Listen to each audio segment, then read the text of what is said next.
I want us to know the blessings of God that he promises and reveals to his believers throughout his word that sometimes we may forget or even ignore in our busy lives down here. Good morning. This is Pastor Ernie Lewis of the Blue Point Church in Sicily, Illinois, with your thoughts for Monday. You know, the first picture of God's blessings I want us to see is that he blesses us even though we don't really deserve all that he does for us. We know the wonderful promise given in Romans chapter 5 and verse 8.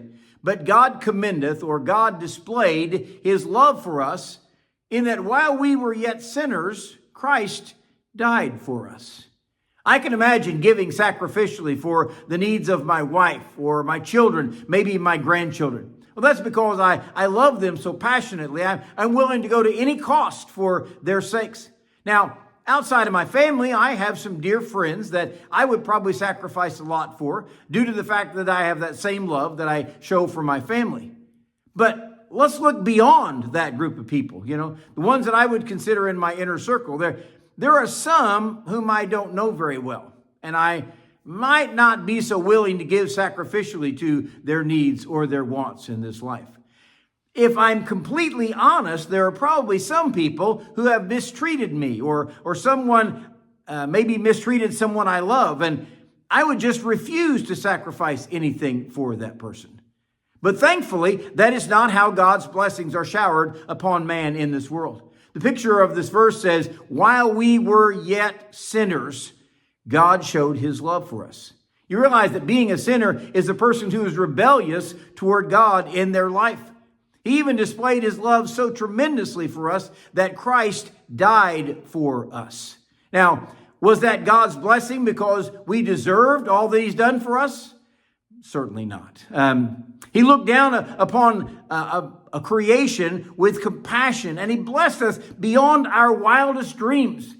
Sometimes when I read the story of Abraham in the Old Testament, I also see a God who blesses us when we don't really deserve such mercy and such grace. You see, God chose Abraham out of his family and out of his people to use as an example of God's chosen people and how he would interact with them. Now, I know Abraham acted in faith and he gave up his home and his family. He followed God's direction to a promised land that he could not see or even imagine from back in Ur of the Chaldees. But that act of great faith was actually after God chose him out to bless him tremendously. Not only was Abraham not deserving of God's blessing, he later failed in several ways that proved he was not really the most deserving candidate for God's blessings. We know how he failed to believe God's promise for a seed, a child that would be born, and he ended up having a child with Hagar, the handmaid of his wife Sarah. And by the way, that offspring has been a thorn in the side of God's people for generations because Abraham failed in his faith. Abraham also failed to trust God to protect him from the king of Gerar, and he lied about Sarah being his wife, afraid that, they would kill him and take his lovely wife away. It was really just a lack of faith in God.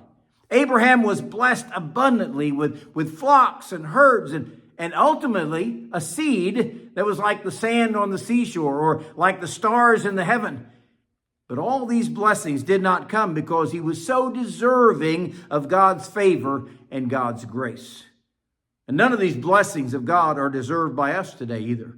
It's God's unmerited favor. It is his abundant mercy, his eternal blessings that come simply because he loves those who trust in him.